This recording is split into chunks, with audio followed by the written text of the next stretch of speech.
Thank you. And that's what brought you here. Thank you. So things are tough in town. Yeah, they are. Yeah. How do we survive them? So in terms of financial challenges like we are facing, I mean, when you talk of financial challenges, you need to put it in context. So you have inflation rising. You have the cedi being depreciated, that's quite high. You have interest rates quite high. Today, if you want to go for a loan, you should be looking around almost 40% interest on the loan you are going for. All of these things together makes the economy quite tough for individuals. And it's quite tough because whilst everything is going up because of inflation, what you use to survive the inflation, which is your income, most of it are not, remains the same. Even though it remains the same, in value terms, you may think it's the same, but what it can do, the purchasing power of that money is not adequate. So when it happens that way, there are a number of people who react differently. There are people that resort to, complaints. You complain, meanwhile, the thing is not changing. There are others that want to diversify their income to be able to survive. And there are others that want to look at their expenses and the live within. So that's how you survive in any economy that is not working. And I want to take it one after the other. Yes, let's go through. So let's take the first one. If you want to go the easy way is for you to find ways and means to increase your income. Ways and means? Yes. So let's say you are someone who works from, let's say, morning 8 to somewhere 5. Between that time, you are committed to a particular work that you are doing. Beyond that time, on weekends, what are the things that you can do to be able to survive that will earn you extra income? Sometimes that's the first way that you can, employ to be able to survive within the challenges that you are facing, because you want to find ways and means to increase your income. Now, the key word here is not salary, it's income. Yep. Your salary may be the same for maybe 2 years, 3 years, sure, but you can find ways and means to increase your income. So that's the focal point. So sometimes people can decide to use their skills. They can decide to go and learn a trade alongside. So someone can go into photography, he buys a camera, he's all over the place on weekends just to earn something small. Of course. I know people work in the bank that when they close from work at 5:30, they use their vehicles for some Uber just to make some money. So that's what the people can do to survive within. If that is not possible because of your work, sometimes, the person is tied up, you are tired, family obligations, then you have to look at how do I manage my expenses? And that is where I always talk about the issue of budgeting. Budgeting helps you to manage your expenses judiciously. Because the point is that just as we have in the national circles, every year we have the finance minister coming to budget to talk about how we are going to spend it, how we are going to spend that. In the same way as an individual, when you begin to earn money, you need to put a paper around it. How much am I supposed to use for this particular item? Because you are doing that as a guide. If you are not going to earn any extra income, then that's the only thing that will help you to know. For example, if I say every month I'm supposed to use 500 cedis as my utility. If I go beyond that 500 cedis, I have a problem. You have a problem because another line item is going to suffer. So the budgeting is what you need to be able to do that. And in putting together your budget, there are some few things that you need to consider. First of all, you need to be clear in your mind your income. So let's say my income is 5,000. I should be clear in my mind that that's my income. Then I need to be able to list out my expenses, all your expenses, list them out. So it can be food, it can be TNT, it can be children's school fees, anything, list them out. Now, when you are done listing your expenses out, now you need to break the expenses into two. That's where we come to the needs and your wants. What are the essentials and what are non-essentials?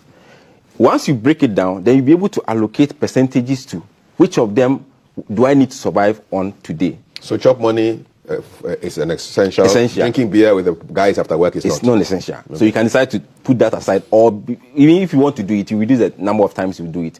You can decide that, for example, Monday to Friday, you try to cook at home and eat for your lunch. Meanwhile, today, if you don't have that budget, you decide to eat lunch 50 cedis every day of the week. That gives you 250 cedis. If I decide to, 2 of the days, I eliminate that, I've saved 100 cedis. If I do that for the whole month, I've been able to save 400 cedis. So that's how you're able to segment your needs and your wants. And once you do that, you begin to see that there's some margin of leeway that you can play around.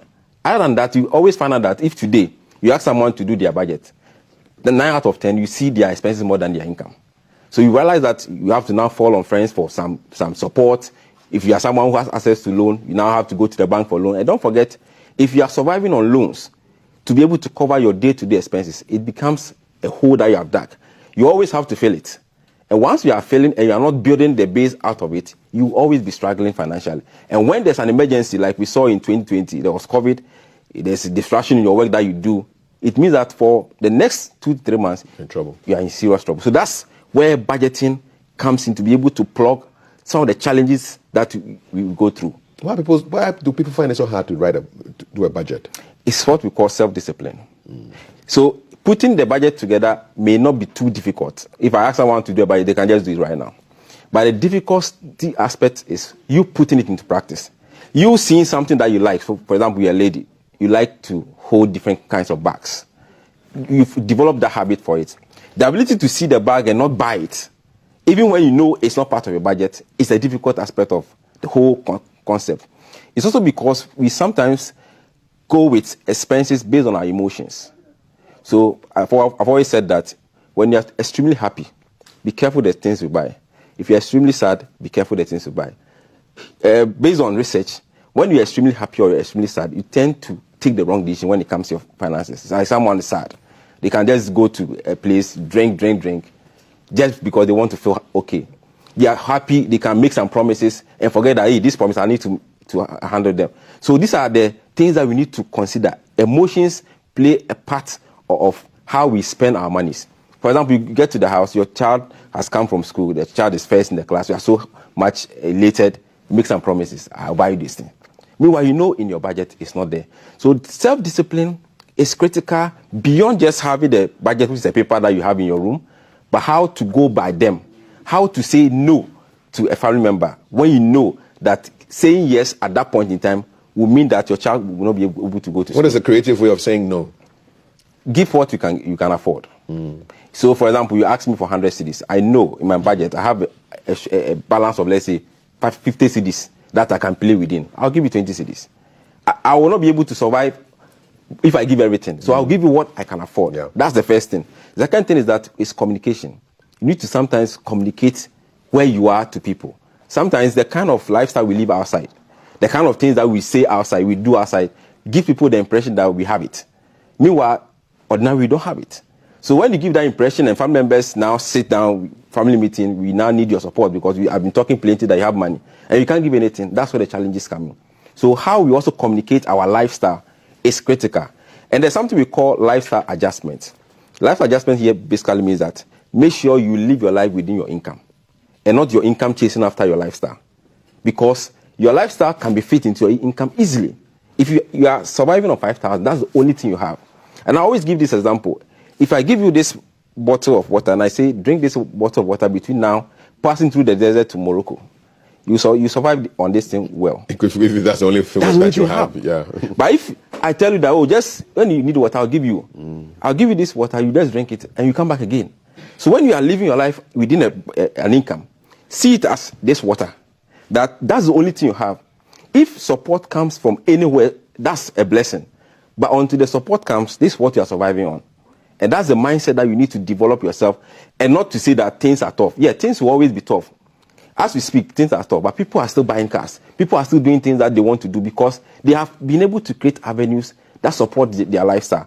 If you don't have that support, then make sure you have to live your life according to your income that you earn. Some people say this, earn too little to save. What do you say to those guys? I don't agree to that. So I always use this popular quote from Jeff. He says that if you're not able to save when your salary is small, you can't save when your salary is big. Let me just give this example. Today, assuming my salary is 5,000 once again, and I want to go and buy a phone. If we do the phone, I'll buy a phone that is within that 5,000. Ordinarily. It looks like a yam. Yes, so within that 5,000. Yeah, but tomorrow, if something happens and my income goes to 100,000, do you think I'll buy the same phone? iPhone 45. Exactly. So that should tell you that as your income increases, your taste changes. The things that you like also change.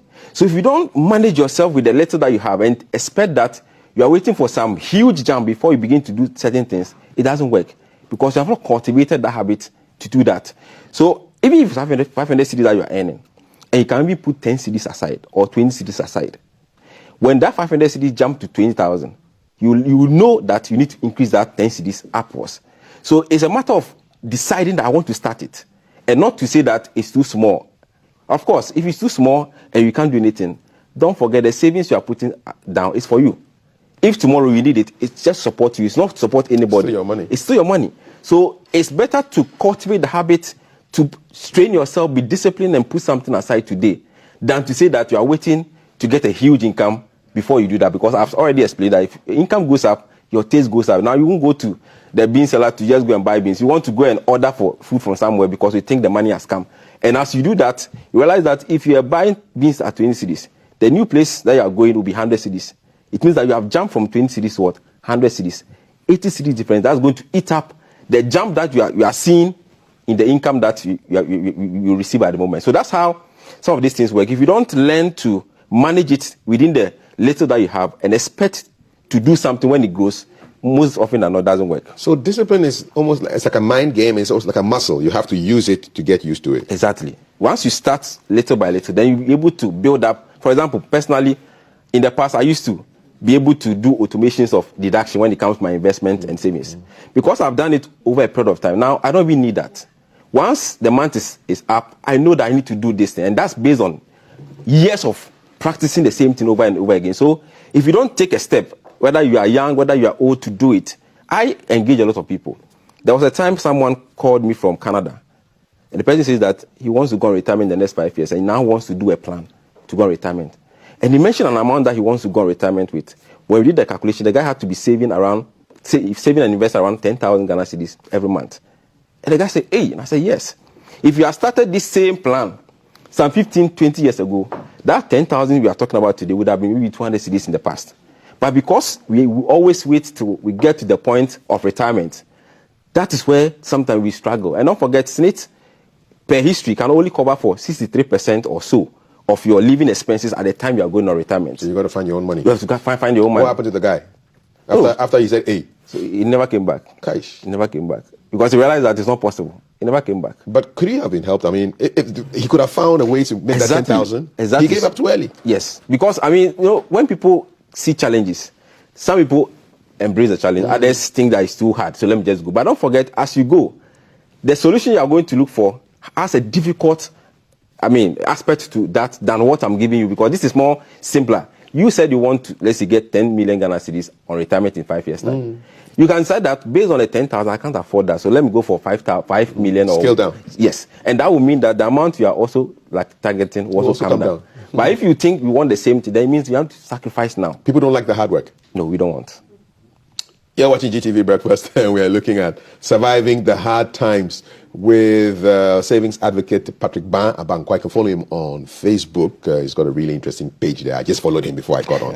What are some of the common budgeting mistakes that people make? And we'll talk about emergency planning as well. Yeah. So the common budgeting mistakes people make is make a budget based on assumptions, especially when it comes to your income. So today, I earn 2,000. I'm making a budget or drawing a budget with the assumption that tomorrow my income will be 2,500 or 3,000 to be increased. Who knows tomorrow? Who knows tomorrow? Draw the budget on what you are earning today. If you draw it up against a projection, you'll be eating into the projection that may never happen. Building castles in the sky. Exactly. So that's the first mistake people do. Second mistake that people do is that we don't set realistic margins. So you know that your T&T from first of the month to the end of the month is around 500 cedis. You know. By drawing up your budget, you are saying, okay, I think that I can be able to do some ABCD to reduce the 500 cedis. So let me just put 300 cedis there because I want to send the balance to something else. Meanwhile, you know that will not work. So by the mid of the month, you have already gone past the 300 cedis that you put in the budget. And when that happens consistently, you lose trust in the budget. And once you lose trust in the budget, you go back to your normal life. So that's another mistake. If you set too realistic or unrealistic target in your budget, you end up not being able to meet it, and that also leads you not to follow the budget that you have drawn. What are some hacks for doing emergency planning as far as your money is concerned? So the first hack is that you need to be able to set up an investment plan that is automated. Automated here means that there are a number of investment companies that do this kind of 2 years, 3 years kind of investment. Make sure you sign up, and it should be automated. What means that it should be hitting your account, just like we do with insurance. Insurance, if you ask someone to go and pay insurance himself every month, you won't go. But once it's being deducted from your account, it helps the process.